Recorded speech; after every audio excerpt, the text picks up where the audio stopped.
Female assistant prison officer പരീക്ഷ അടുത്ത ആഴ്ച എഴുതുന്ന നമ്മുടെ കൂട്ടുകാരികൾക്ക് വേണ്ടിയുള്ള സ്പെഷ്യൽ ടോപ്പിക്സിലെ മനുഷ്യാവകാശ സംരക്ഷണ നിയമത്തിലെ PYQ ക്വസ്റ്റ്യൻസ്, അതായത് പ്രീവിയസ് ഇയർ ക്വസ്റ്റ്യൻസ് ആണ് നമ്മൾ ഇന്നത്തെ ക്ലാസ്സിലൂടെ പഠിക്കാൻ പോകുന്നത് കേട്ടോ. അപ്പോൾ 5 മാർക്കിനാണ് നമ്മുടെ മനുഷ്യാവകാശ സംരക്ഷണ നിയമത്തിൽ നിന്ന് സ്പെഷ്യൽ ടോപ്പിക്സ് വിഭാഗത്തിൽ നിന്ന് പരീക്ഷയ്ക്ക് ചോദിക്കുന്നത്. അപ്പോൾ ചാനൽ ആദ്യമായിട്ട് കാണുന്ന കൂട്ടുകാരുണ്ടെങ്കിൽ മാക്സിമം ഒന്ന് സബ്സ്ക്രൈബ് ചെയ്തതിന് ശേഷം ഒന്ന് കാണാൻ ശ്രമിക്കണേ. അതുപോലെ തന്നെ വീഡിയോ ഒന്ന് ഹൈപ്പ് ചെയ്യാനും മറക്കരുത്. അപ്പോൾ നമുക്ക് ക്ലാസ്സിലോട്ട് കടക്കാം. ഒന്നാമത്തെ ചോദ്യം, സാർവദേശീയ മനുഷ്യാവകാശ ദിനം എന്നാണ്. നമുക്കെല്ലാവർക്കും അറിയുന്ന കാര്യമാണ്. ഡിസംബർ 10 സാർവദേശിക മനുഷ്യാവകാശ ദിനം. പരീക്ഷയ്ക്ക് ചോദിക്കാം, സാർവദേശിക മനുഷ്യാവകാശ ദിനം എന്നാണ്. ഡിസംബർ 10 കേട്ടോ. അതുപോലെ തന്നെ സാർവദേശീയ മനുഷ്യാവകാശ ദിനത്തിലെ തീം അഥവാ പ്രമേയം എന്താണെന്ന് ചോദിക്കാം. 2025 തീം, അതായത് സർവ്വദേശീയ മനുഷ്യാവകാശ ദിനമായ ഡിസംബർ 10 2025 തീം എന്താണ്? മനുഷ്യാവകാശങ്ങൾ നമ്മുടെ ദൈനംദിന ആവശ്യകതകൾ. അപ്പോൾ പഠിച്ചു വെച്ചോളൂ. സാർവദേശീയ മനുഷ്യാവകാശ ദിനം ഡിസംബർ 10. ആ സാർവദേശിക മനുഷ്യാവകാശ ദിനം 2025 തീം എന്താണ് അഥവാ പ്രമേയം എന്താണ്? മനുഷ്യാവകാശങ്ങൾ നമ്മുടെ ദൈനംദിന ആവശ്യകതകൾ എന്നാണ് അതിൻ്റെ 2025 തീമായിട്ട് വരുന്ന ആ ദിവസത്തിൻ്റെ. ക്ലിയർ ആണ്? അടുത്ത ക്വസ്റ്റ്യനിലോട്ട് പോവാം. ദേശീയ മനുഷ്യാവകാശ കമ്മീഷൻ ചെയർപേഴ്സണായി നിയമിക്കപ്പെടുന്ന വ്യക്തിയുടെ ഔദ്യോഗിക കാലാവധി എത്ര വർഷം ആണെന്നുള്ളതാണ്. ഓപ്ഷൻസ് തന്നിട്ടുണ്ട്. 3 വർഷം, 2 വർഷം, 5 വർഷം, 4 വർഷം. അപ്പോൾ എന്താണ് ഇവിടുത്തെ ക്വസ്റ്റ്യൻ? എന്താണ് ക്വസ്റ്റ്യൻ? ക്ലിയർ ആയിട്ട് നോക്കണം. അപ്പോൾ നമുക്ക് പെട്ടെന്ന് തന്നെ ആൻസർ ചെയ്യാൻ സാധിക്കുന്നതാണ്. അതെന്താണ്? ദേശീയ മനുഷ്യാവകാശ കമ്മീഷൻ ചെയർപേഴ്സണായി നിയമിക്കപ്പെടുന്ന വ്യക്തിയുടെ ഔദ്യോഗിക കാലാവധി എത്രയാണ്? 3 വർഷമാണ് കേട്ടോ. ഓപ്ഷൻ എ 3 വർഷമാണ് ആൻസർ ആയിട്ട് വരുന്നത്. അപ്പോൾ പഠിച്ചു നോക്കണം. ദേശീയ മനുഷ്യാവകാശ കമ്മീഷൻ ചെയർപേഴ്സന്റെ ആയി നിയമിക്കപ്പെടുന്ന വ്യക്തിയുടെ ഔദ്യോഗിക കാലാവധി എന്ന് പറയുന്നത് 3 വർഷമാണ്. 3 വർഷമാണ്. അടുത്ത ക്വസ്റ്റ്യൻ നോക്കാം. കസ്റ്റഡി മരണങ്ങൾ ഡാഷ് മണിക്കൂറിനുള്ളിൽ മനുഷ്യാവകാശ കമ്മീഷന്റെ മുമ്പാകെ ബന്ധപ്പെട്ട ഏജൻസികൾ റിപ്പോർട്ട് ചെയ്യണം. അപ്പോൾ എന്താണ് ക്വസ്റ്റ്യൻ? എന്താണ്? കസ്റ്റഡി മരണങ്ങളൊക്കെ ഉണ്ടായിക്കഴിഞ്ഞാൽ എത്ര മണിക്കൂറിനുള്ളിൽ മനുഷ്യാവകാശ കമ്മീഷന്റെ മുമ്പാകെ ഏജൻസികൾ റിപ്പോർട്ട് ചെയ്യണം എന്നാണ് ക്വസ്റ്റ്യൻ ചോദിച്ചിട്ടുള്ളത്. അപ്പോൾ നമുക്കറിയാം എന്താണ് കസ്റ്റഡി മരണങ്ങളൊക്കെ ഉണ്ടായിക്കഴിഞ്ഞാൽ എന്താണ് എത്രയും പെട്ടെന്ന് തന്നെ രജിസ്റ്റർ ചെയ്യുമല്ലോ. അപ്പോൾ 24 മണിക്കൂറിനുള്ളിൽ എന്താണ് മനുഷ്യാവകാശ കമ്മീഷന് മുമ്പാകെ ബന്ധപ്പെട്ട ഏജൻസികൾ രജിസ്റ്റർ ചെയ്യണമെന്നാണ് പറഞ്ഞത്. അപ്പോൾ പഠിച്ചു വെച്ചോണം. കസ്റ്റഡി മരണങ്ങൾ ഉണ്ടായാൽ 24 മണിക്കൂറിനുള്ളിൽ മനുഷ്യാവകാശ കമ്മീഷന് മുമ്പാകെ ബന്ധപ്പെട്ട ഏജൻസികൾ റിപ്പോർട്ട് ചെയ്യണം. ക്ലിയർ ആണ്? അടുത്ത ക്വസ്റ്റ്യൻ നോക്കാം. മനുഷ്യാവകാശ ലംഘനം ആകുന്നതായി ആരോപിക്കപ്പെടുന്ന പ്രവൃത്തി ചെയ്ത തീയതി മുതൽ ഡാഷ് വർഷം കഴിഞ്ഞ ശേഷം ഒരു സംഗതിയിലും കമ്മീഷനോ സംസ്ഥാന കമ്മീഷനോ അന്വേഷണ വിചാരണ നടത്തുവാൻ പാടുള്ളതല്ല എന്നാണ് ചോദിക്കുന്നത്. അപ്പോൾ എന്താണ് ക്വസ്റ്റ്യൻ? ഞാൻ ഒന്നുകൂടെ പറയാം. മനുഷ്യാവകാശ ലംഘനം, അതായത് മനുഷ്യാവകാശ ലംഘനം ആകുന്നതായി ആരോപിക്കപ്പെടുന്ന പ്രവൃത്തി ചെയ്ത തീയതി മുതൽ എത്ര വർഷം കഴിഞ്ഞ ശേഷമാണ് ഒരു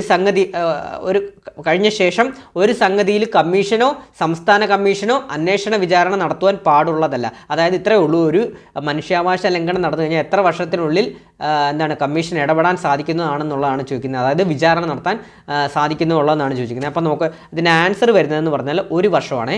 അപ്പോൾ മനുഷ്യാവകാശ ലംഘനമൊക്കെ നടന്നു കഴിഞ്ഞാൽ എന്താണ് 1 വർഷത്തിനുള്ളിൽ വേണം മനുഷ്യാവകാശ കമ്മീഷൻ വിചാരണ കാര്യങ്ങളും നടപടികളും ഒക്കെ നടത്താൻ വേണ്ടത്. എത്രയും പെട്ടെന്ന് തന്നെ നടത്തണമെന്നാണ് അത് പറയുന്നത്. 1 വർഷം കഴിഞ്ഞു കഴിഞ്ഞാൽ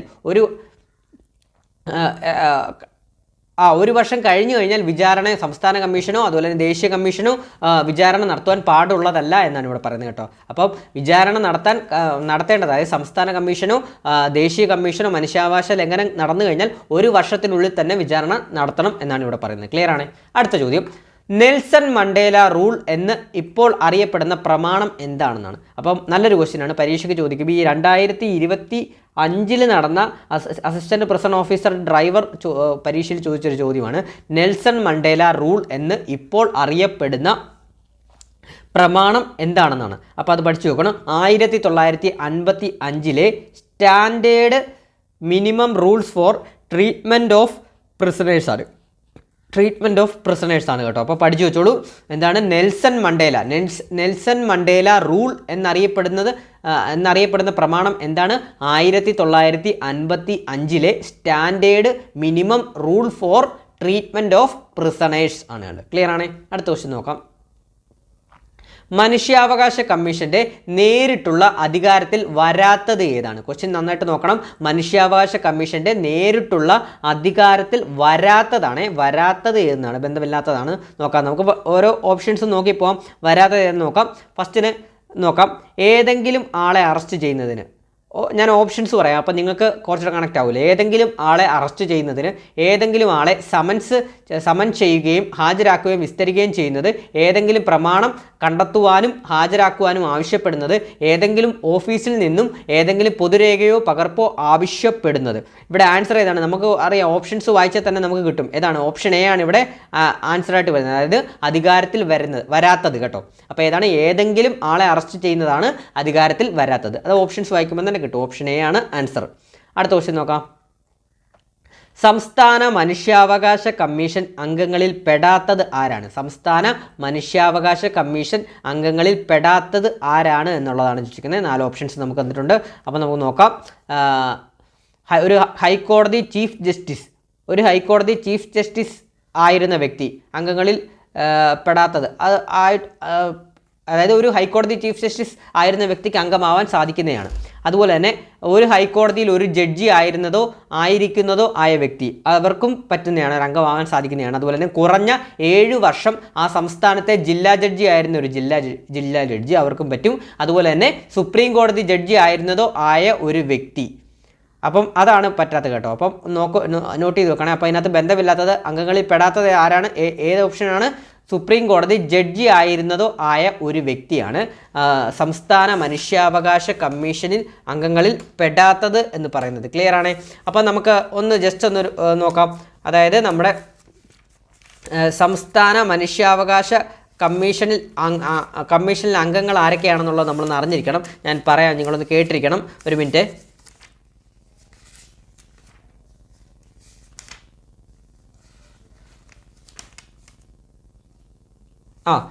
സംസ്ഥാന മനുഷ്യാവകാശ കമ്മീഷനിലെ അംഗങ്ങൾ എന്ന് പറയുന്നത് ഒരു ചെയർപേഴ്സണും 2 അംഗങ്ങളുമാണ് കേട്ടോ. ഒരു ചെയർപേഴ്സണും 2 അംഗങ്ങളും ആയിരിക്കണം. അതായത് ആ 2 അംഗങ്ങളിൽ പറയുന്നത് ഹൈക്കോടതി ചീഫ് ജസ്റ്റിസോ ചെയർപേഴ്സണായിട്ട് ആവേണ്ടത് ഹൈക്കോടതി ചീഫ് ജസ്റ്റിസോ ജഡ്ജിയോ ആയിരുന്ന വ്യക്തി ആയിരിക്കണം ചെയർപേഴ്സൺ ആകേണ്ടത്. അതുപോലെ തന്നെ ഹൈക്കോടതി ജഡ്ജി ആയിരുന്നതോ അല്ലെങ്കിൽ കുറഞ്ഞത് 7 വർഷം കണ്ടോ, കുറഞ്ഞത് 7 വർഷം ആ സംസ്ഥാനത്തെ ജില്ലാ ജഡ്ജി എന്ന നിലയിൽ പരിചയമുള്ളൊരു വ്യക്തിയായിരിക്കണം അംഗങ്ങളിൽ ഒരാൾ. അതുപോലെ തന്നെ മറ്റൊരംഗം മനുഷ്യാവകാശങ്ങളെ സംബന്ധിച്ച കാര്യങ്ങളിൽ അറിവോ പ്രായോഗിക പരിചയമോ ഉള്ള വ്യക്തിയായിരിക്കണം. അതുപോലെ തന്നെ സംസ്ഥാന കമ്മീഷൻ ഏൽപ്പിക്കുന്ന അധികാരങ്ങൾ പ്രയോഗിക്കുന്ന ചുമതലകളിൽ നിർവഹിക്കുന്ന സംസ്ഥാന കമ്മീഷന്റെ ചീഫ് എക്സിക്യൂട്ടീവ് ഓഫീസറായ ഒരു സെക്രട്ടറി ഉണ്ടായിരിക്കണം എന്നാണ് പറഞ്ഞത്. അപ്പോൾ നമ്മൾ പഠിച്ചു വെക്കേണ്ട ഇത്രയേ ഉള്ളൂ. എന്താണ്? സംസ്ഥാന മനുഷ്യാവകാശ കമ്മീഷനിൽ 2 അംഗങ്ങളുണ്ട്, 2 അംഗങ്ങളും ഒരു ചെയർപേഴ്സണുമാണ് സംസ്ഥാന മനുഷ്യാവകാശ കമ്മീഷനിലെ അംഗങ്ങളായിട്ട് വരുന്നത്. ക്ലിയർ ആണ്. അപ്പോൾ അടുത്ത ക്വസ്റ്റ്യൻ നോക്കാം. ആരോപിക്കപ്പെടുന്ന വ്യക്തി, ഒരു മിനിറ്റ്. ഓക്കെ, അടുത്ത ക്വസ്റ്റ്യൻ നോക്കാം. അപ്പോൾ ചാനൽ ആദ്യമായിട്ട് കാണുന്ന കൂട്ടുകാരുണ്ടെങ്കിൽ ഒന്ന് സബ്സ്ക്രൈബ് ചെയ്യണേ. അടുത്ത ക്വസ്റ്റ്യൻ, ആരോപിക്കപ്പെടുന്ന പ്രവൃത്തി ചെയ്ത തീയതി മുതൽ എത്ര കാലാവധി കഴിഞ്ഞ ശേഷമാണ് ഏതൊരു സംഗതിയിലും മനുഷ്യാവകാശ കമ്മീഷൻ അന്വേഷണ വിചാരണ നടത്തുവാൻ പാടുള്ളതല്ല? അപ്പോൾ നമ്മൾ കുറച്ച് മുമ്പ് പഠിച്ചൊരു ചോദ്യം തന്നെയാണ്, അത് തന്നെ റിപ്പീറ്റ് ചെയ്ത് വന്നിട്ടുണ്ട്. 2025 തന്നെ നടന്നൊരു പരീക്ഷയിൽ തന്നെ റിപ്പീറ്റ് ചെയ്തിട്ടുണ്ട്. അതായത് അസിസ്റ്റന്റ് പ്രസന്റ് ഓഫീസർ NCA പരീക്ഷയിലും ഈ ഒരു ചോദ്യം വന്നിട്ടുണ്ട്. അതുപോലെ തന്നെ വേറെ ഏത് പരീക്ഷയിലാണ്? അസിസ്റ്റന്റ് പ്രസന്റ് കം ഡ്രൈവർ പരീക്ഷയിലും ഈ ഒരു ചോദ്യം ചോദിച്ചിട്ടുണ്ട്. നമ്മൾ കുറച്ച് മുമ്പ് ഡിസ്കസ് ചെയ്ത ചോദ്യമാണ്. എന്താണ് ആ ചോദ്യം? ആരോപിക്കപ്പെടുന്ന പ്രവൃത്തി ചെയ്ത, അതായത് മനുഷ്യാവകാശ ലംഘനം നടന്ന പ്രവൃത്തി ചെയ്ത തീയതി മുതൽ എത്ര കാലാവധി കഴിഞ്ഞ ശേഷം ഏതൊരു സംഗതിയിലും മനുഷ്യാവകാശ കമ്മീഷൻ അന്വേഷണ വിചാരണ നടത്തുവാൻ പാടുള്ളതല്ല? നമ്മൾ പഠിച്ചതാണ്. ഓപ്ഷൻ സി 1 വർഷമാണ് കാലാവധി കേട്ടോ. 1 വർഷം പഠിച്ചു വെച്ചോണേ, 1 വർഷം. അടുത്ത ചോദ്യം, മനുഷ്യാവകാശ കമ്മീഷന്റെ കാര്യക്ഷമമായ നിർവഹണത്തിന് ഏത് റാങ്കിൽ കുറയാത്ത പോലീസ് ഓഫീസറെയാണ് സെക്ഷൻ 27 പ്രകാരം നിയോഗിക്കേണ്ടത് എന്നാണ് ചോദിച്ചിട്ടുള്ളത്. DGP ഉണ്ട്, ADGP ഉണ്ട്, DIG ഉണ്ട്, IG ഉണ്ട്. അപ്പോൾ നമുക്ക് എന്താണ് ഇവിടുത്തെ ക്വസ്റ്റ്യൻ എന്താണ്? ഞാൻ ക്വസ്റ്റ്യൻ ഒന്നുകൂടെ വായിക്കാം, അപ്പോൾ നിങ്ങൾക്ക് കുറച്ചുകൂടെ ക്ലിയർ ആയിട്ട് കിട്ടും. അപ്പോൾ മനുഷ്യാവകാശ കമ്മീഷന്റെ കാര്യക്ഷമമായ നിർവഹണത്തിന് ഏത് റാങ്കിൽ കുറയാത്ത പോലീസ് ഓഫീസറെയാണ് സെക്ഷൻ 27 പ്രകാരം നിയോഗിക്കേണ്ടത്? സെക്ഷൻ 27 പ്രകാരം നിയോഗിക്കേണ്ടത്. ആദ്യം നമുക്ക് അറിയേണ്ടത് എന്താണ് ഇവിടെ? സെക്ഷൻ 27 എന്താണെന്ന് അറിയണം. സെക്ഷൻ 27 മനുഷ്യാവകാശ സംരക്ഷണ നിയമത്തിലെ സെക്ഷൻ 27 എന്ന് പറയുന്നത് സംസ്ഥാന കമ്മീഷനിലെ ഉദ്യോഗസ്ഥരും മറ്റ് ജീവനക്കാരെയും സംബന്ധിച്ചുള്ള ഒരു സെക്ഷനാണ് സെക്ഷൻ 27 എന്ന് പറയുന്നത്. അപ്പോൾ നമുക്ക് ആ സെക്ഷൻ ജസ്റ്റ് ഒന്ന് വായിച്ചു നോക്കാം. അപ്പം നിങ്ങൾക്ക് ആ സെക്ഷൻ പറയാം, അപ്പം പെട്ടെന്ന് തന്നെ ക്ലിയർ ആവും. സെക്ഷൻ 27 പറയുന്നത് സംസ്ഥാന കമ്മീഷനിലെ ഉദ്യോഗസ്ഥരെയും മറ്റ് ജീവനക്കാരെയും പറ്റി പരാമർശിക്കുന്ന വകുപ്പാണ് സെക്ഷൻ 27 എന്ന് പറയുന്നത്. ക്ലിയർ ആണ്. അതുപോലെ തന്നെ സംസ്ഥാന സർക്കാരിൻ്റെ സെക്രട്ടറിയുടെ പദവിയിൽ താഴെയല്ലാത്ത ഒരു ഉദ്യോഗസ്ഥൻ സംസ്ഥാന കമ്മീഷൻ്റെ സെക്രട്ടറി ആയിരിക്കും. അതുപോലെ തന്നെ പോലീസ് ഇൻസ്പെക്ടർ ജനറൽ, അതായത് IG, പോലീസ് ഇൻസ്പെക്ടർ ജനറൽ പദവിയിൽ താഴെയല്ലാത്ത ഒരു ഉദ്യോഗസ്ഥനെയും അദ്ദേഹത്തിൻ്റെ കീഴിൽ അന്വേഷണ ഉദ്യോഗസ്ഥന്മാരെയും കമ്മീഷൻ്റെ ചുമതലകൾ കാര്യക്ഷമമായി നിർവഹണത്തിന് നിയമിക്കുന്നു. അപ്പോൾ ഇവിടുത്തെ ആൻസർ എന്താണ് നമുക്ക് കിട്ടിയല്ലേ? IG, അതായത് പോലീസിലെ ഇൻസ്പെക്ടർ ജനറൽ ഉദ്യോഗസ്ഥരായിരിക്കും എന്താണ് സെക്ഷൻ 27 പ്രകാരം കർത്തവ്യം നിയോഗിക്കപ്പെടുന്നത്. ക്ലിയർ ആണ്. അപ്പോൾ എന്താണ് മനുഷ്യാവകാശ കമ്മീഷൻ്റെ കാര്യക്ഷമമായ നിർവഹണത്തിന് ഏത് റാങ്കിൽ കുറയാത്ത പോലീസ് ഓഫീസറെയാണ് സെക്ഷൻ 27 പ്രകാരം നിയോഗിക്കേണ്ടത്? IG ആണ്, ഇൻസ്പെക്ടർ ജനറൽ ഓഫ് പോലീസിനെയാണ്. ക്ലിയർ ആണ്. അടുത്ത ചോദ്യം, സംസ്ഥാന മനുഷ്യാവകാശ സംസ്ഥാന മനുഷ്യാവകാശ കമ്മീഷന്റെ ചെയർപേഴ്സന്റെയും അംഗങ്ങളുടെ നിയമനം ഗവർണർ നടത്തുന്നതിന് ശുപാർശ ചെയ്യേണ്ടുന്ന കമ്മിറ്റിയിൽ അംഗമല്ലാത്ത വ്യക്തി ചുവടെ പറയുന്നതിൽ ആരാണ് എന്നുള്ളതാണ് ചോദിച്ചിട്ടുള്ളത്. അപ്പം എന്താണ് ക്വസ്റ്റ്യൻ ഞാൻ ഒന്നുകൂടെ പറയാം. സംസ്ഥാന മനുഷ്യാവകാശ കമ്മീഷന്റെ ചെയർപേഴ്സന്റെയും അംഗങ്ങളുടെ നിയമനം ഗവർണർ നടത്തുന്നതിന് ശുപാർശ ചെയ്യേണ്ടുന്ന കമ്മിറ്റി അംഗമല്ലാത്ത വ്യക്തി ചുവടെ പറയുന്നതിൽ ആരാണ് എന്നുള്ളതാണ് ഇവിടെ ചോദിച്ചിട്ടുള്ളത്. അപ്പോൾ നമുക്കറിയാം ഓപ്ഷൻസ് തന്നിട്ടുണ്ട്. മുഖ്യമന്ത്രി തന്നിട്ടുണ്ട്. മുഖ്യമന്ത്രി എപ്പോഴും അംഗമായിരിക്കും. സംസ്ഥാന മനുഷ്യാവകാശ, നമ്മുടെ സംസ്ഥാനത്തിൻ്റെ ഭരണാധികാരിയല്ലേ മുഖ്യമന്ത്രി, അപ്പോൾ അദ്ദേഹം എന്തായാലും ഉണ്ടായിരിക്കും. അതുപോലെ തന്നെ നമ്മുടെ ജനാധിപത്യ രാജ്യമായതുകൊണ്ട് പ്രതിപക്ഷ നേതാവും അംഗമായിരിക്കും.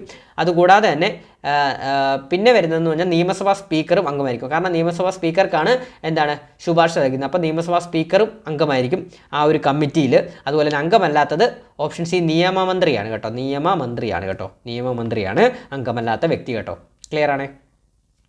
അടുത്ത ചോദ്യം, 1993 ദേശീയ മനുഷ്യാവകാശ നിയമപ്രകാരം ദേശീയ മനുഷ്യാവകാശ കമ്മീഷൻ അധ്യക്ഷ പദവി വഹിക്കുന്നത് ആര് എന്നുള്ളതാണ് ചോദിച്ചിട്ടുള്ളത്. അപ്പോൾ നമുക്ക് 4 ഓപ്ഷൻസ് തന്നിട്ടുണ്ട്. സുപ്രീം കോടതി മുൻ ചീഫ് ജസ്റ്റിസ്, സുപ്രീം കോടതി ജഡ്ജ്, ഏതെങ്കിലും ഹൈക്കോടതിയിലെ ചീഫ് ജസ്റ്റിസ്, അതുപോലെ തന്നെ ഹൈക്കോടതി ജഡ്ജ്. നിങ്ങളൊന്നും നോക്കണ്ട, ഫസ്റ്റ് തന്നെ കാണുന്നതെങ്കിൽ കറപ്പിച്ചേക്കണം. അതായത് ഓപ്ഷൻ എ തന്നെയാണ് ഇവിടെ ആൻസർ. സുപ്രീം കോടതിയിലെ മുൻ ചീഫ് ജസ്റ്റിസ് ആയിട്ടുള്ള വ്യക്തിയായിരിക്കും എന്താണ് ദേശീയ മനുഷ്യാവകാശ കമ്മീഷന്റെ അധ്യക്ഷ പദവി വഹിക്കുന്നത് കേട്ടോ. ക്ലിയർ ആണ്. 1993 ദേശീയ മനുഷ്യാവകാശ കമ്മീഷൻ നിയമപ്രകാരം ദേശീയ മനുഷ്യാവകാശ കമ്മീഷൻ അധ്യക്ഷ പദവി വഹിക്കുന്നത് ആരാണ്? സുപ്രീം കോടതി മുൻ ചീഫ് ജസ്റ്റിസ് ആയിരിക്കണം. ക്ലിയർ ആണ്. അടുത്ത ചോദ്യത്തിലോട്ട് പോവാം. അടുത്ത ചോദ്യം, 1993 ദേശീയ മനുഷ്യാവകാശ നിയമത്തിൽ ദേശീയ മനുഷ്യാവകാശ കമ്മീഷനെ കുറിച്ച് നിർവചിക്കുന്ന വകുപ്പ് ഏതെന്നാണ് കേട്ടോ. അപ്പോൾ ഡെഫിനിഷൻ വരുന്ന വകുപ്പാണ് 1993 ദേശീയ മനുഷ്യാവകാശ നിയമത്തിൽ ദേശീയ മനുഷ്യാവകാശ കമ്മീഷനെ കുറിച്ച് നിർവചിക്കുന്ന വകുപ്പ് ഏതാണ് എന്നുള്ളതാണ്. ഏതാണ് ആ വകുപ്പ് ചോദിച്ചിട്ടുള്ളത്? അപ്പം അതിൻ്റെ ആൻസർ ഓപ്ഷൻ ബി ആണ്. അതായത് വകുപ്പ് 2(1)(c) ആണ്. സെക്ഷൻ 2(1)(c) ആണ് ആൻസർ ആയിട്ട് വരുന്നത്. അതിനെക്കുറിച്ച് നിർവചിക്കുന്ന ദേശീയ മനുഷ്യാവകാശ കമ്മീഷനെ കുറിച്ച് നിർവചിക്കുന്ന വകുപ്പാണ് സെക്ഷൻ 2(1)(c) ആണ്. അപ്പം നമുക്ക് എന്തായാലും ബാക്കിയുള്ള വകുപ്പുകൾ എന്താണെന്ന് നമുക്കൊന്ന് അറിഞ്ഞിരിക്കേണ്ടതായിട്ടുണ്ട്. അപ്പം ഞാൻ ജസ്റ്റ് പറയാം, നിങ്ങളൊന്ന് കേട്ടിരിക്കുക. ബാക്കിയുള്ള വകുപ്പുകൾ എന്താണെന്ന് ഞാൻ ജസ്റ്റ് ഒന്ന് പറയാം. ഒരു മിനിറ്റ്.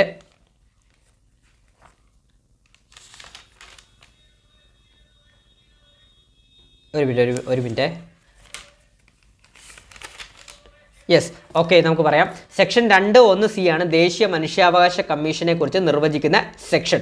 സെക്ഷൻ 2(1) വേറെ 2(1)(a) 2(1)(a) എന്ന് പറയുന്നത് മനുഷ്യാവകാശ സംരക്ഷണ നിയമത്തിൽ നിർവചനങ്ങൾ ഉൾപ്പെടുന്ന വകുപ്പാണ് 2(1)(a) എന്ന് പറയുന്നത്. അടുത്തത് സെക്ഷൻ 2(1)(b) എന്ന് പറയുന്നത് ചെയർപേഴ്സൺ എന്നാൽ കമ്മീഷൻ്റെയോ സംസ്ഥാന കമ്മീഷൻ്റെ ചെയർപേഴ്സൺ എന്ന് അർത്ഥമാക്കുന്നതാണ്. ചെയർപേഴ്സണെ കുറിച്ച് പറയുന്നതാണ് സെക്ഷൻ 2(1)(b) എന്ന് പറയുന്നത്. പിന്നെ സെക്ഷൻ 2(1)(c) നമ്മൾ പറഞ്ഞതാണ് ദേശീയ മനുഷ്യാവകാശ കമ്മീഷനെ കുറിച്ച് നിർവചിക്കുന്ന സെക്ഷനാണ് സെക്ഷൻ 2(1)(c) എന്ന് പറയുന്നത്. അതുപോലെ തന്നെ വകുപ്പ് 2(1)(d) അതായത് സെക്ഷൻ 2(1)(d) എന്ന് പറയുന്നത് എന്താണ് മനുഷ്യാവകാശങ്ങൾ എന്നാൽ ഭരണഘടന ഉറപ്പ് നൽകിയിട്ടുള്ളതോ അന്താരാഷ്ട്ര ഉടമ്പടികൾ ചേർത്തിട്ടുള്ളതോ ആയതും ഇന്ത്യയിൽ കോടതികൾക്ക് നടപ്പാക്കാവുന്നതുമായ വ്യക്തിയുടെ ജീവനും സ്വാതന്ത്ര്യവും സമത്വവും അന്തസ്സും സംബന്ധിച്ചുള്ള അവകാശങ്ങൾ എന്നർത്ഥമാക്കുന്നത്. മനുഷ്യാവകാശങ്ങൾ കുറിച്ച് സംബന്ധിച്ചുള്ള നിർവചനം നൽകുന്നതാണ് സെക്ഷൻ 2(1)D എന്ന് പറയുന്നത്. പിന്നെ സെക്ഷൻ 2(1)F ആണ് നമ്മുടെ ഇവിടെ പറഞ്ഞിട്ടുള്ളത്. പിന്നെ സെക്ഷൻ 2(1)N എന്ന് പറയുന്നത് സംസ്ഥാന കമ്മീഷനാണ്. സെക്ഷൻ 2 അതായത് വകുപ്പ് 2(1)N എന്ന് പറയുന്നത് സംസ്ഥാന കമ്മീഷനെയാണ് പറയുന്നത്. പിന്നെ 2(1)E എന്ന് പറയുന്നത് മനുഷ്യാവകാശ കോടതിയെക്കുറിച്ചാണ് പറയുന്നത്. ക്ലിയർ ആണ്? അടുത്ത ചോദ്യത്തിലോട്ട് പോവാം. ദേശീയ മനുഷ്യാവകാശ കമ്മീഷൻ വാർഷിക പ്രത്യേക റിപ്പോർട്ടുകൾ ആർക്കാണ് സമർപ്പിക്കുന്നത്? അപ്പോൾ നല്ലൊരു ചോദ്യമാണ്, പരീക്ഷയ്ക്ക് ചോദിക്കാം. ദേശീയ മനുഷ്യാവകാശ കമ്മീഷൻ വാർഷിക റിപ്പോർട്ടുകൾ അതുപോലെ തന്നെ പ്രത്യേക റിപ്പോർട്ടുകളൊക്കെ ആർക്കാണ് സമർപ്പിക്കുന്നത് എന്നാണ് ചോദിച്ചിട്ടുള്ളത്. ആർക്കായിരിക്കും സമർപ്പിക്കുന്നത്? നിങ്ങൾ ഈ ഒരു ജസ്റ്റ് ഒന്ന് നിന്ന് നോക്കുക. രാഷ്ട്രപതിക്കാണോ? ഒരിക്കലും ആയിരിക്കത്തില്ല. സുപ്രീം കോടതി ചീഫ് ജസ്റ്റിസിനാണോ? അല്ല. പിന്നെ ആർക്കാണ്? പ്രധാനമന്ത്രിക്കാണോ? അല്ല. പിന്നെ ആർക്കാണ് നൽകേണ്ടത്? കേന്ദ്ര സംസ്ഥാന സർക്കാരുകൾക്കാണ് ആ റിപ്പോർട്ടുകൾ നൽകേണ്ടത്. അതായത് സർക്കാരിലെ ബന്ധപ്പെട്ട അതോറിറ്റികൾക്കും അതുപോലെ തന്നെ ബന്ധപ്പെട്ട വകുപ്പുകൾക്കും ഒക്കെയാണ് നൽകുന്നത്. അപ്പം എന്താണ് ഇവിടെ ചോദിച്ചിട്ടുള്ള ചോദ്യം? എന്താണ്? നല്ലൊരു ചോദ്യമാണ്, പഠിച്ചു വെച്ചോളൂ. ദേശീയ മനുഷ്യാവകാശ കമ്മീഷൻ വാർഷിക പ്രത്യേക റിപ്പോർട്ടുകൾ ആർക്കാണ് സമർപ്പിക്കുന്നത്? കേന്ദ്ര സംസ്ഥാന സർക്കാരുകൾക്കാണ് സമർപ്പിക്കുന്നത്. അടുത്ത ചോദ്യം. ലോകത്ത് ഏറ്റവും കൂടുതൽ ഭാഷകളിൽ വിവർത്തനം ചെയ്യപ്പെട്ട ഔദ്യോഗിക രേഖ ഏതാണ്? അന്താരാഷ്ട്ര മനുഷ്യാവകാശ പത്രികയാണ് കേട്ടോ. അപ്പോൾ അന്താരാഷ്ട്ര മനുഷ്യാവകാശ പത്രികയാണ്. അപ്പോൾ പഠിച്ചു വെച്ചോളൂ, ചോദിക്കും പരീക്ഷയ്ക്ക്. ലോകത്ത് ഏറ്റവും കൂടുതൽ ഭാഷകളിൽ വിവർത്തനം അഥവാ ട്രാൻസ്ലേഷൻ ചെയ്യപ്പെട്ട ഔദ്യോഗിക രേഖ ഏതാണ്? അന്താരാഷ്ട്ര മനുഷ്യാവകാശ പത്രിക. ക്ലിയർ ആണ്? അടുത്ത ചോദ്യത്തിലോട്ട് പോവാം. കേരള സംസ്ഥാന മനുഷ്യാവകാശ കമ്മീഷനിൽ മെമ്പറായി നിയമിക്കപ്പെടുന്ന വ്യക്തിയുടെ അധികാര കാലയളവ് എത്ര എന്നാണ്? അപ്പോൾ എന്താണ്? നല്ലൊരു ചോദ്യമാണ്. കേരള സംസ്ഥാന മനുഷ്യാവകാശ കമ്മീഷനിൽ മെമ്പറായി അതായത് അംഗമായിട്ട് നിയമിക്കപ്പെടുന്ന വ്യക്തിയുടെ അധികാര കാലയളവ്, ഔദ്യോഗിക കാലാവധി എത്രയളവാണെന്ന് ചോദിച്ചിട്ടുള്ളത്. അത് പഠിച്ചു വെച്ചോളൂ. 3 വർഷത്തെ കാലയളവും അതുപോലെ തന്നെ പുനർനിയമന യോഗ്യതയുമുണ്ട് കേട്ടോ. അപ്പോൾ ഓപ്ഷൻ എ ആണ് ഇവിടെ ആൻസറായിട്ട് വരുന്നത്. അപ്പോൾ കേരള സംസ്ഥാന മനുഷ്യാവകാശ കമ്മീഷനിൽ മെമ്പറായി നിയമിക്കപ്പെടുന്ന വ്യക്തിയുടെ അധികാര കാലയളവ് എങ്ങനെയാണ്? 3 വർഷ കാലയളവ്, അതുപോലെ തന്നെ പുനർനിയമനത്തിനും യോഗ്യതയുണ്ട്. 3 വർഷ കാലയളവ്, പുനർനിയമന യോഗ്യതയുണ്ട്. അടുത്ത ചോദ്യം നോക്കാം. ദേശീയ മനുഷ്യാവകാശ കമ്മീഷൻ അംഗങ്ങളെ നിയമിക്കുന്ന പ്രക്രിയയിൽ പങ്കാളികളാവുന്നവർ ആരൊക്കെ? നല്ലൊരു ക്വസ്റ്റ്യനാണ്, പഠിച്ചു വെച്ചോളൂ. ദേശീയ മനുഷ്യാവകാശ കമ്മീഷൻ അംഗങ്ങളെ നിയമിക്കുന്ന പ്രക്രിയയിൽ പങ്കാളികൾ ആകുന്നവർ ആരൊക്കെ എന്നുള്ളതാണ് ഇവിടെ ചോദിച്ചിട്ടുള്ളത്. അപ്പോൾ നമുക്ക് നോക്കാം ആരൊക്കെയാണ്. പ്രധാനമന്ത്രി അംഗമായിട്ട് വരുമോ? ഓഫ് കോഴ്സ് പ്രധാനമന്ത്രി അംഗമായിട്ട് വരും. പിന്നെ ആരാണ്? രാഷ്ട്രപതി അംഗമായിട്ട് വരും. അതുപോലെ തന്നെ കേന്ദ്ര നിയമമന്ത്രി വരില്ല. അതുപോലെ തന്നെ വേറെ ആരാണ് വരുന്നത്? കേന്ദ്ര ആഭ്യന്തരമന്ത്രി വരും. അപ്പോൾ ഇതിൻ്റെ ആൻസർ 1, 2, 4 കേട്ടോ. ഓപ്ഷൻ എ ആണ് ആൻസർ. 1, 2, 4 ആൻസറായിട്ട് വരുന്നത്. 1, 2, 4 ആൻസറായിട്ട് വരുന്നത്. അടുത്ത ക്വസ്റ്റ്യൻ നോക്കാം.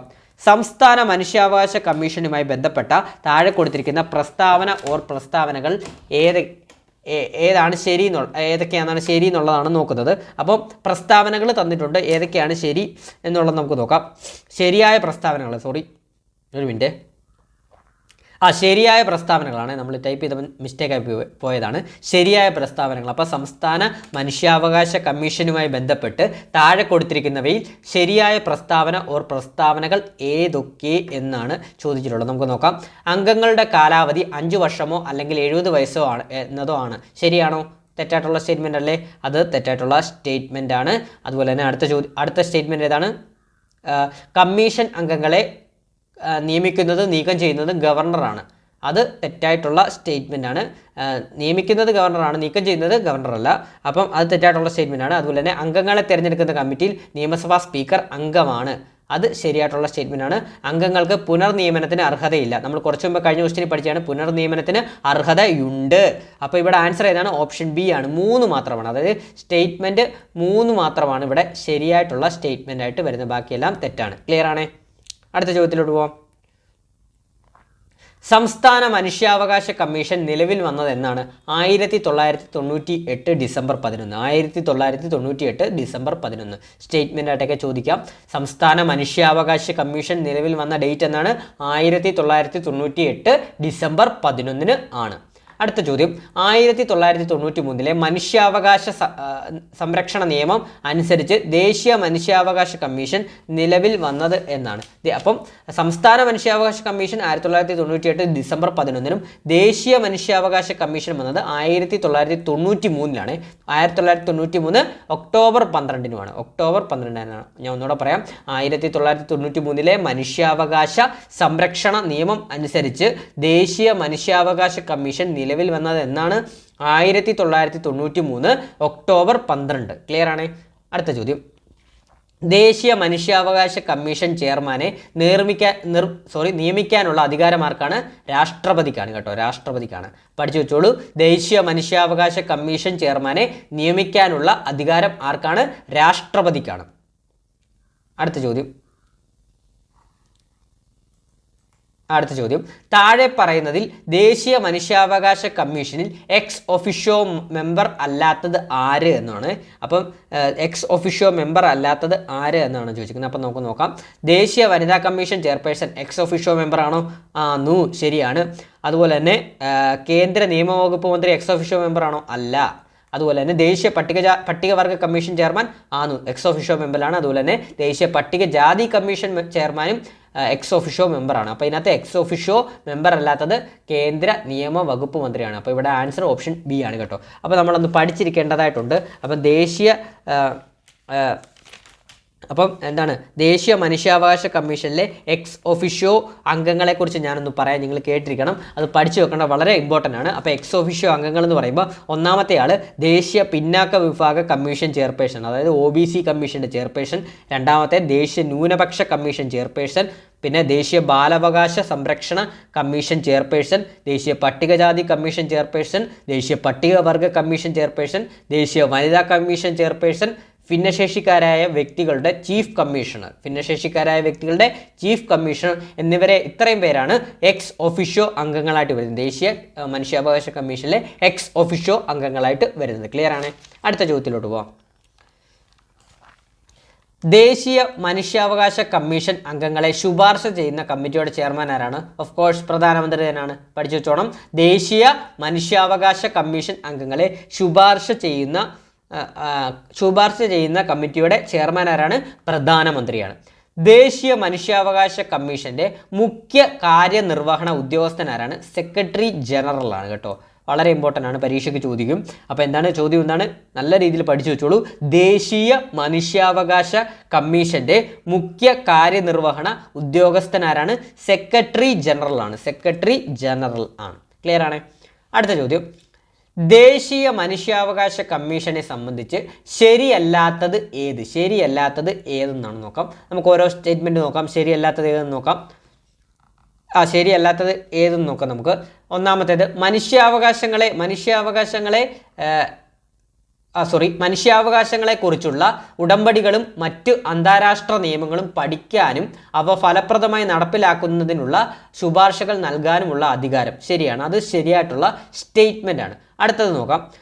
ഇന്ത്യയിലെ പൗരന്മാരെ മനുഷ്യാവകാശങ്ങളെക്കുറിച്ച് ബോധവൽക്കരിക്കാനുള്ള ചുമതല. അതുകൊണ്ട് നമ്മളെ മനുഷ്യാവകാശങ്ങളെക്കുറിച്ചൊക്കെ ബോധവൽക്കരിക്കാനുള്ള ചുമതലയും ദേശീയ മനുഷ്യാവകാശ കമ്മീഷന് ഉണ്ട്. അടുത്ത സ്റ്റേറ്റ്മെന്റ് നോക്കാം. ദേശീയ മനുഷ്യാവകാശ കമ്മീഷന്റെ അധ്യക്ഷൻ മുൻ ഇന്ത്യൻ ചീഫ് ജസ്റ്റിസ്, അതുപോലെ തന്നെ ഹൈക്കോടതി ചീഫ് ജസ്റ്റിസ്, സുപ്രീം കോടതി ജഡ്ജി എന്നീ പദവികൾ വഹിച്ചിട്ടുള്ള വ്യക്തിയാകാം എന്നുള്ളത് തെറ്റായിട്ടുള്ള സ്റ്റേറ്റ്മെന്റ് ആണ്. ദേശീയ മനുഷ്യാവകാശ കമ്മീഷൻ അധ്യക്ഷനായിട്ട് ആരാണ് വരുന്നത്? മുൻ സുപ്രീം കോടതി ചീഫ് ജസ്റ്റിസ് മാത്രമായിട്ടുള്ളവരെയാണ് നിയമിക്കാൻ സാധ്യതയുള്ളൂ കേട്ടോ. അപ്പം ഈ സി ആണ് ഇവിടെ തെറ്റായിട്ടുള്ളത്. അതുപോലെ തന്നെ ഡി എന്ന് നോക്കാം. മനുഷ്യാവകാശ മേഖലയിൽ ഗവേഷണം നടത്താനും പ്രോത്സാഹിപ്പിക്കാനുള്ള അധികാരം, അതും ശരിയായിട്ടുള്ള അധികാരമാണ്. അപ്പോൾ ഇതിന് ഇവിടുത്തെ ആൻസർ എന്ന് പറഞ്ഞാൽ, അതായത് ശരിയല്ലാത്ത സ്റ്റേറ്റ്മെന്റ് എന്ന് പറഞ്ഞാൽ ഓപ്ഷൻ സി ആണ് കേട്ടോ. ഓപ്ഷൻ സി ആണ് ഇവിടെ ശരിയല്ലാത്ത സ്റ്റേറ്റ്മെന്റ്. അടുത്ത ചോദ്യം നോക്കാം. ഒരു മിനിറ്റ്. ദേശീയ മനുഷ്യാവകാശ കമ്മീഷൻ ഏത് നിയമപ്രകാരമാണ് സ്ഥാപിതമായത്? നല്ലൊരു ചോദ്യമാണ്. ദേശീയ മനുഷ്യാവകാശ കമ്മീഷൻ ഏത് നിയമപ്രകാരമാണ് സ്ഥാപിതമായത്? നമ്മൾക്ക് എല്ലാവർക്കും അറിയാവുന്നതാണ് മനുഷ്യാവകാശ സംരക്ഷണ നിയമം 1993. അപ്പോൾ 1993 മനുഷ്യാവകാശ സംരക്ഷണ നിയമപ്രകാരമാണ് ദേശീയ മനുഷ്യാവകാശ കമ്മീഷൻ സ്ഥാപിതമായത്. ക്ലിയർ ആണ്? അടുത്ത ചോദ്യം നോക്കാം നമുക്ക്. അടുത്ത ചോദ്യം നോക്കാം. സംസ്ഥാന മനുഷ്യാവകാശ കമ്മീഷനുമായി ബന്ധപ്പെട്ട പ്രസ്താവനകളിൽ ശരിയായത് ഇത്? സംസ്ഥാന മനുഷ്യാവകാശ കമ്മീഷനുമായി ബന്ധപ്പെട്ട പ്രസ്താവനകളിൽ ശരിയായത് ഏത് എന്നുള്ളതാണ് ചോദിച്ചിരിക്കുന്നത്. 1993 ഡിസംബർ 11 സംസ്ഥാന മനുഷ്യാവകാശ കമ്മീഷൻ നിലവിൽ വന്നത്. തെറ്റാണ്. അടുത്ത ചോദ്യം എന്താണ്? ചെയർപേഴ്സൺ ഉൾപ്പെടെ 3 അംഗങ്ങളാണ് കമ്മീഷനിൽ ഉള്ളത്. അപ്പോൾ ശരിയാണ്, ചെയർപേഴ്സൺ ഉൾപ്പെടെയാണ്. ചെയർപേഴ്സണും 2 അംഗങ്ങളുമാണ്. അപ്പോൾ ചെയർപേഴ്സൺ ഉൾപ്പെടെ വരുമ്പോൾ എന്താണ്? 3 പേരല്ലേ വരുന്നത് ടോട്ടൽ. അപ്പോൾ ചെയർപേഴ്സൺ ഉൾപ്പെടെ 3 അംഗങ്ങളാണ് കമ്മീഷനിൽ ഉള്ളത്. അത് ശരിയായിട്ടുള്ള സ്റ്റേറ്റ്മെൻ്റ് ആണ്. മൂന്നാമത്തെ ഏതാണെന്ന് നോക്കാം. വിരമിച്ച ഹൈക്കോടതി ചീഫ് ജസ്റ്റിസ് അഥവാ ഹൈക്കോടതി ജഡ്ജി ആയിരിക്കും മനുഷ്യാവകാശ കമ്മീഷൻ അധ്യക്ഷൻ. അതും ശരിയാണ് കേട്ടോ. അപ്പോൾ ഇവിടുത്തെ ഏതൊക്കെ സ്റ്റേറ്റ്മെൻ്റ് ആണ് ശരിയുള്ളത്? 2ഉം 3ഉമാണ് ഇവിടുത്തെ ശരിയുള്ളത്. ഓപ്ഷൻ ബി ആണ് ഇവിടെ ശരിയായിട്ടുള്ള സ്റ്റേറ്റ്മെൻറ്റ്. 2ഉം 3ഉമാണ് ശരിയായിട്ടുള്ള സ്റ്റേറ്റ്മെൻറ്റ്. അടുത്ത ചോദ്യം നോക്കാം. അടുത്ത ചോദ്യം, ദേശീയ മനുഷ്യാവകാശ കമ്മീഷനുമായി ബന്ധപ്പെട്ട ശരിയായ പ്രസ്താവന. ദേശീയ മനുഷ്യാവകാശ കമ്മീഷനുമായി ബന്ധപ്പെട്ട ശരിയായ പ്രസ്താവന ഏതെന്ന് നോക്കാം. ശരിയായ പ്രസ്താവന: കമ്മീഷന് ശിക്ഷ വിധിക്കാനുള്ള അധികാരമില്ല. അത് ശരിയായിട്ടുള്ള സ്റ്റേറ്റ്മെൻ്റ് ആണ്. നമ്മുടെ എന്താണ്, ഒരു കമ്മീഷനും ശിക്ഷ വിധിക്കാനുള്ള അധികാരമില്ല. കോടതിക്ക് മുമ്പിലോ സർക്കാരിന് മുമ്പിലോ ചൂണ്ടിക്കാണിക്കാനേ പറ്റത്തുള്ളൂ. ശിക്ഷ വിധിക്കാനുള്ള അധികാരമില്ല. അത് ശരിയായിട്ടുള്ള സ്റ്റേറ്റ്മെൻ്റ് ആണ്. അടുത്തത് നോക്കാം. ഗവൺമെൻറ്റിനോട് ശുപാർശ ചെയ്യാനുള്ള അവകാശം മാത്രമേ ഉള്ളൂ. അത് തന്നെയാണ് പറഞ്ഞത്. ശിക്ഷ വിധിക്കാനുള്ള അധികാരമില്ല, ഗവൺമെൻറ്റിനോട് ശുപാർശ ചെയ്യാനുള്ള അധികാരം മാത്രമേ ഉള്ളൂ. അടുത്ത പോയിന്റ് നോക്കാം. അടുത്ത സ്റ്റേറ്റ്മെന്റ് നോക്കാം. കമ്മീഷൻ നടത്തിയ അന്വേഷണത്തിന്റെ അടിസ്ഥാനത്തിൽ നടപടികൾ ആരംഭിക്കാൻ കോടതിയോട് ശുപാർശ ചെയ്യും. അതും ശരിയായിട്ടുള്ള സ്റ്റേറ്റ്മെന്റ് ആണ്. അതെന്താണ്? മനുഷ്യാവകാശ കമ്മീഷൻ നടത്തിയ അന്വേഷണത്തിൻ്റെയൊക്കെ അടിസ്ഥാനത്തിൽ നടപടികൾ ആരംഭിക്കാൻ കോടതിയോടൊക്കെ ശുപാർശ ചെയ്യാൻ സാധിക്കും. പക്ഷേ വിധിക്കാനുള്ള അധികാരം ഇല്ല കേട്ടോ. ക്ലിയർ ആണ്? കോടതിയോട് ശുപാർശ ചെയ്യാം, ഗവൺമെൻറ്റിനോട് ശുപാർശ ചെയ്യാം, ബന്ധപ്പെട്ട അതോറിറ്റിയോട് ശുപാർശ ചെയ്യാൻ സാധിക്കുന്നതാണ്. അതുപോലെ തന്നെ വിധിക്കാനുള്ള അധികാരം, വിധിക്കാനുള്ള അധികാരം, ശിക്ഷ വിധിക്കാനുള്ള അധികാരം കമ്മീഷനില്ല. ക്ലിയർ ആണ്? അപ്പോൾ ഇതിന് ആൻസർ ഏതാണ്? ഓപ്ഷൻ ഡി ആണ്. ഓൾ ഓഫ് ദ എബോവ് ആണ്. ഓൾ ഓഫ് ദ എബോവ് ആണ് ആൻസർ ആയിട്ട് വരുന്നത്. ഇനി അടുത്ത ചോദ്യം നോക്കാം. NHRC, അതായത് നാഷണൽ ഹ്യൂമൻ റൈറ്റ്സ് കമ്മീഷൻ ആണ് ഉദ്ദേശിക്കുന്നത്. NHRC ചെയർപേഴ്സൺ ഉൾപ്പെടെ എത്ര അംഗങ്ങൾ ഉൾക്കൊള്ളുന്നു? 6 അംഗങ്ങളാണ് ഉൾക്കൊള്ളുന്നത് കേട്ടോ. അപ്പം സംസ്ഥാന മനുഷ്യാവകാശ കമ്മീഷനിൽ ഒരു ചെയർപേഴ്സണും 2 അംഗങ്ങളും ആണെങ്കിൽ NHRC അതായത് ദേശീയ മനുഷ്യാവകാശ കമ്മീഷനിൽ 6 അംഗങ്ങളാണ്. അതായത് ഒരു ചെയർപേഴ്സണും 5 അംഗങ്ങളുമാണ് വരുന്നത്. ക്ലിയർ ആണ്? അങ്ങനെ ടോട്ടൽ 6 അംഗങ്ങളാണ്. ഇവിടെ ഉൾപ്പെടെ എന്നാണ് ചോദിച്ചിട്ടുള്ളത്. അടുത്ത ചോദ്യം നോക്കാം. മനുഷ്യാവകാശങ്ങളെക്കുറിച്ചുള്ള പൊതുപ്രഖ്യാപനം ഐക്യരാഷ്ട്രസഭയുടെ പൊതുസഭ പാസാക്കി അംഗീകരിച്ചതെന്നാണ്? 1948 ഡിസംബർ 10. അതുകൊണ്ടാണ് സാർവദേശിക മനുഷ്യാവകാശ ദിനം ഡിസംബർ 10 ആയത് കേട്ടോ. മനുഷ്യാവകാശങ്ങളെക്കുറിച്ചുള്ള പൊതുപ്രഖ്യാപനം ഐക്യരാഷ്ട്രസഭയുടെ പൊതുസഭ പാസാക്കി അംഗീകരിച്ചതെന്നാണ്? 1948 ഡിസംബർ 10. നിലവിലെ ദേശീയ മനുഷ്യാവകാശ കമ്മീഷൻ്റെ ചെയർപേഴ്സൺ ആരാണ്? ജസ്റ്റിസ് വി രാമസുബ്രഹ്മണ്യനാണ്. നമ്മൾ കറണ്ട് അഫയേഴ്സ് ക്ലാസ്സിലൊക്കെ പഠിച്ചാണ്. പരീക്ഷയ്ക്ക് ചോദിക്കാം. അപ്പോൾ ഈ ഒരു ടോപ്പിക്കിൽ നിന്ന് പരീക്ഷയ്ക്ക് കറണ്ട് അഫെയർ ആയിട്ട് ചോദിക്കാം. നിലവിലെ ദേശീയ മനുഷ്യാവകാശ കമ്മീഷൻ ചെയർപേഴ്സൺ ആരാണ്? ജസ്റ്റിസ് വി രാമസുബ്രഹ്മണ്യനാണ്. അടുത്തത് അപ്പം ദേശീയ മനുഷ്യാവകാശ കമ്മീഷൻ ചെയർപേഴ്സൺ പഠിച്ചു. ഇനി സംസ്ഥാനമാണ്. നിലവിലെ സംസ്ഥാന മനുഷ്യാവകാശ കമ്മീഷൻ്റെ ചെയർപേഴ്സൺ ആരാണ്? ജസ്റ്റിസ് അലക്സാണ്ടർ തോമസ് ആണ്. അപ്പോൾ നിലവിലെ സംസ്ഥാന മനുഷ്യാവകാശ കമ്മീഷൻ ചെയർപേഴ്സൺ ആരാണ്? ജസ്റ്റിസ് അലക്സാണ്ടർ തോമസ് ആണ് കേട്ടോ. അപ്പോൾ ഇത്രയുമാണ് നമ്മുടെ ഈ ഒരു 2-3 വർഷം നടന്നിട്ടുള്ള അതായത് 4-5 വർഷം, ഈ ഒരു 2-3-4 വർഷങ്ങൾക്കുള്ളിൽ നടന്നിട്ടുള്ള അസിസ്റ്റന്റ് പ്രിസൺ ഓഫീസർ പരീക്ഷയ്ക്ക് സ്പെഷ്യൽ ടോപ്പിക്സ് ഭാഗത്ത് നിന്ന് മനുഷ്യാവകാശ സംരക്ഷണ നിയമത്തിൽ നിന്ന് നമുക്ക് പരീക്ഷയ്ക്ക് ചോദിച്ചിട്ടുള്ള കംപ്ലീറ്റ് ചോദ്യങ്ങൾ നമ്മൾ ഇന്നത്തെ ക്ലാസ്സിലൂടെ ഡിസ്കസ് ചെയ്തിട്ടുണ്ട്. അപ്പം ഈ ഒരു ക്ലാസ് PYQ ക്ലാസ് ഈ ഒരു രീതിയിലായിരിക്കും നമുക്ക് പരീക്ഷയ്ക്ക് ക്വസ്റ്റ്യൻസ് പ്രതീക്ഷിക്കാവുന്നത്. അപ്പോൾ അതുപോലെ തന്നെ ഇനി നമുക്ക് മോഡൽ ക്വസ്റ്റ്യൻസ് ഒക്കെ ഞാൻ വരും ദിവസങ്ങളിൽ നിങ്ങൾക്ക് മുമ്പിൽ അവതരിപ്പിക്കുന്നതാണ്. അപ്പോൾ കഴിഞ്ഞ ക്ലാസ്സിൽ നമ്മൾ വിവരാവകാശ നിയമത്തിൻ്റെ ക്ലാസ് ചെയ്തിരുന്നു.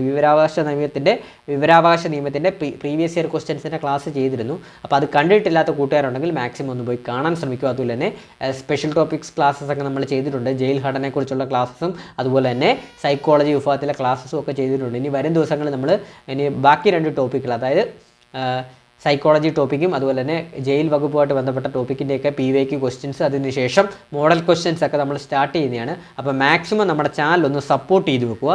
ആദ്യമായിട്ട് കാണുന്ന കൂട്ടുകാരുണ്ടെങ്കിൽ മാക്സിമം ഒന്ന് സബ്സ്ക്രൈബ് ചെയ്യുക. വീഡിയോ ഇഷ്ടപ്പെട്ട, ക്ലാസ് ഇഷ്ടപ്പെട്ടിട്ടുണ്ടെങ്കിൽ ലൈക്ക് ചെയ്യുക. അഭിപ്രായങ്ങൾ കമൻറ്റ് ബോക്സിൽ രേഖപ്പെടുത്തുക. അതുപോലെ തന്നെ സബ്സ്ക്രൈബ് ചെയ്യാനും അതുപോലെ തന്നെ ബാക്കി കൂട്ടുകാർക്ക് ഷെയർ ചെയ്യാനും ഹൈപ്പ് ചെയ്യാനും മറക്കരുത്. നിങ്ങൾ ഹൈപ്പ് ചെയ്യുന്നൊരു വലിയൊരു സപ്പോർട്ടായിരിക്കും, ബാക്കിയുള്ള കൂട്ടുകാർക്ക് കൂടെ ഒന്ന് ചെല്ലുന്നതാണ്. അപ്പോൾ നമുക്ക് ചെല്ലുന്നൊരു റീച്ച് കിട്ടാനുള്ളൊരു സപ്പോർട്ട് കൂടിയാണ്. ക്ലാസ് ഇഷ്ടപ്പെട്ടിട്ടുണ്ടെങ്കിൽ ഹൈപ്പ് ചെയ്യാൻ മറക്കരുത്. അതുപോലെ തന്നെ അഭിപ്രായങ്ങൾ എന്തായാലും കമൻറ്റ് ബോക്സിൽ രേഖപ്പെടുത്തണം. അപ്പോൾ ഈ ഒരു പരീക്ഷ എഴുതുന്ന കൂട്ടുകാരികൾ ധൈര്യമായിട്ട് നമ്മുടെ ചാനൽ സബ്സ്ക്രൈബ് ചെയ്ത് നമ്മുടെ ചാനൽ ഫോളോ അപ്പ് ചെയ്തോളൂ. വരും ദിവസങ്ങളിൽ ഈ പരീക്ഷയ്ക്ക് വേണ്ടുന്ന സ്പെഷ്യൽ ടോപ്പിക്സ് ഭാഗത്തെ ക്ലാസ്സുകളും current affair, sure shot current അഫെയർസിൻ്റെ ക്ലാസ്സസും ഒക്കെ ഞാൻ ഇതിൽ അപ്ലോഡ് ചെയ്യുന്നതാണ്. അപ്പോൾ മാക്സിമം നമ്മളെ ഫോളോ അപ്പ് ചെയ്തോളൂ. നിങ്ങൾക്ക് എന്തായാലും ഉപകാരപ്പെടുവാവുന്ന ക്ലാസ്സുകളാണ് നിങ്ങൾക്ക് മുമ്പിൽ അവതരിപ്പിക്കുന്നത്. അപ്പം നിങ്ങളുടെ സപ്പോർട്ട് ഞാൻ പ്രതീക്ഷിക്കുന്നു. അപ്പം പുതിയൊരു ക്ലാസ്സുമായിട്ട് ഉടനെ തന്നെ എത്തുന്നതാണ്. അപ്പോൾ എല്ലാവരും നല്ല രീതിയിൽ പഠനം സ്റ്റാർട്ട് ചെയ്തോളൂ. നിങ്ങളുടെ കൂടെ ഞാനുണ്ട്. അപ്പം പുതിയൊരു ക്ലാസ്സുമായിട്ട് ഉടനെ തന്നെ എത്തുന്നതാണ്. Thank you.